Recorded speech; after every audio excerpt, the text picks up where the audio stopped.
Katanya kalau di Tanjung Perak tuh malam-malam ramenya, Semarang juga malam-malam. Kita datang siang, kita salah ya. Tapi siang datangnya dapat satu tuh.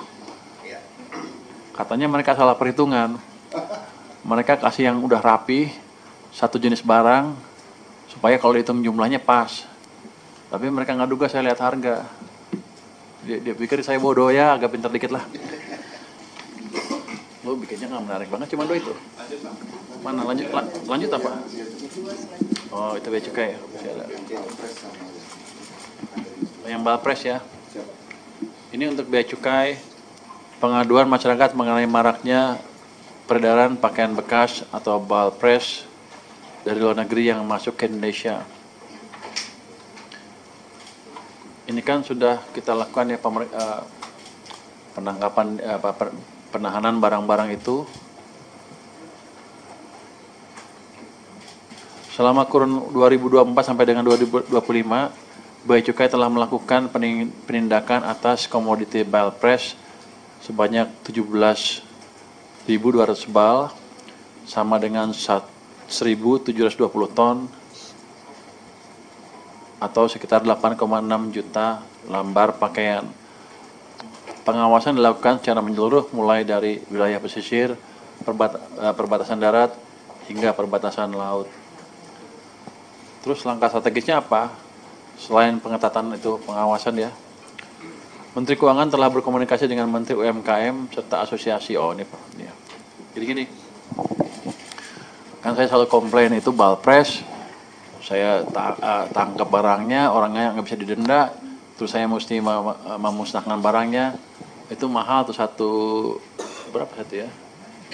Satu kontainer tuh sekitar 12 juta kalau nggak salah, 12 juta rupiah. Rugi, habis itu ngasih makan orang yang ditahan, rugi besar kita. Jadi kita rubah. Wah Yudi ada, tuh main lo di sini Yud. Kok jadi muda sekarang lo?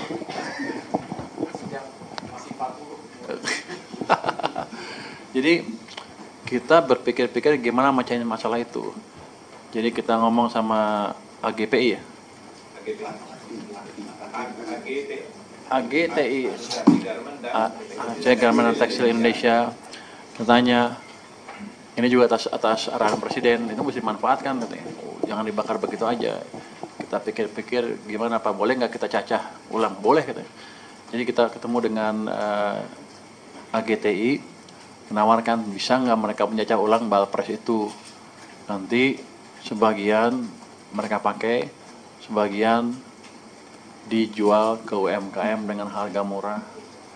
Mereka sudah mau, ada beberapa pengusaha yang udah siap. Minggu depan diskusi dengan mereka ya, dipastikan ya Pak ya. Jadi langsung ketok palu, langsung jalan. Jadi yang di gudang-gudang itu dikeluarin semuanya, di tempatnya juga kosong. Jadi itu bisa dipakai untuk bahan baku industri kan, dalam bentuk benang atau dan lain-lain. Nanti ya UMKM akan bisa memakai sebagai bahan dengan biaya yang lebih murah.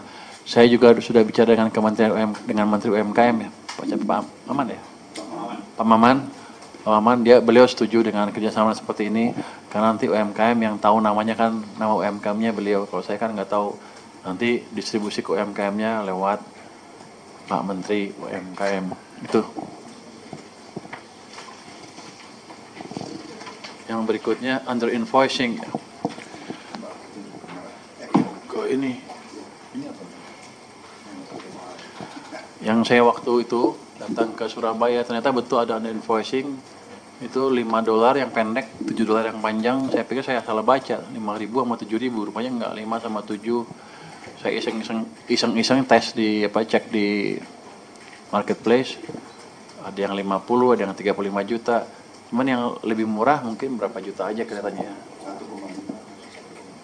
1,5 punya teman lo kali ya. Dimurah-murahin sama dia. Tapi harganya bervariasi tergantung kualitasnya. Kalau yang saya lihat kualitasnya kemarin amat baik. Ini tebal, di kotak-kotak ini kayak harusnya sih itu bukan barang murah. Tapi sudah dicek harganya berapa. Bukan 100 ribuan. Tapi kalau nggak salah di revalue itu nilainya hampir 500 ribu nilainya. Jadi dari situ kita dapat tax import tambahan 250 20 juta kalau nggak salah dari satu kontainer itu. Nanti yang lain akan kita diperiksa juga dengan dikenakan hal yang sama, lumayan lah. Oh, dapat income tambahan itu ada banyak kontainer ya. Dan ke depan ke perusahaannya kita kasih tahu, suruh saya minta Dirjen Bea Cukai sampaikan declare yang betul apa yang ada dan bayar pajaknya sebelum kami periksa semua ekspornya dia, semua impornya dia. Ke depan kita akan monitor perusahaan itu, perusahaan besar rupanya. Jangan sampai melakukan hal yang sama lagi. Kalau hal sama melakukan yang sama, saya akan larang impor dari perusahaan itu. Cuma perusahaan gede kan gampang deteksinya. Anda pernah dengar namanya di dunia persilatan, nama di dunia itunya ada. Jadi itu. Dan ke depan kita akan perketat terus sistem pengawasan di pelabuhan. Jadi under invoicing harusnya nanti ketika mereka buka barang itu kan di lokasi ya, itu akan bisa diambil fotonya dari Jakarta juga. Jakarta akan bisa monitor apa yang mereka lakukan. Nanti under invoicingnya kita coba terapkan pakai AI supaya jalan. Saya waktu di Surabaya kan lihat lab juga, tempat scanning di Priok juga ada ya. Nanti saya akan tarik ke kantor pusat Bea Cukai sini sehingga yang kerja di lapangan bisa dimonitor oleh kantor Bea Cukai pusat, sehingga kalau main-main lebih susah. Tapi kalau semuanya main cilaka kita. Tapi enggak deh. Kita akan terapkan itu dengan sungguh-sungguh. Jadi Ijen akan melakukan pengawasan dan pendampingan pemeriksaan dokumen dan fisik barang di seluruh pelabuhan utama. Betul nih Pak Ijen? Mau tidur dia? Betul. Dia akan ngawasin. Jadi gimana caranya? Ada pegawai yang ngawasin, orang Anda ikut? Ada tim kita Pak, yang Bapak bentuk Pak. Udah ada ya? Ada. Itu akan seperti apa? Intinya kita nanti juga melakukan analitik data, ke desa, kalau ada anomali kita ikut. Katanya kalau di Tanjung Perak tuh malam-malam ramenya, Semarang juga malam-malam. Kita datang siang, kita salah ya? Tapi siang datangnya udah dapat satu tuh. Iya. Katanya mereka salah perhitungan. Mereka kasih yang udah rapi, satu jenis barang, supaya kalau dihitung jumlahnya pas. Tapi mereka nggak duga saya lihat harga. Dia pikir saya bodoh ya, agak pintar dikit lah. Jadi ke depan akan lebih serius ya tim dari Ijen Bea Cukai untuk melihat, Ijen kita ya, Ijen Departemen Keuangan untuk melihat dan mencermati under invoicing dengan lebih serius dari sekarang. Lebih baiklah dengan instrumen yang baik. Mungkin itu ya. Mungkin itu Mas pengantar dari saya, kalau ada pertanyaan silakan.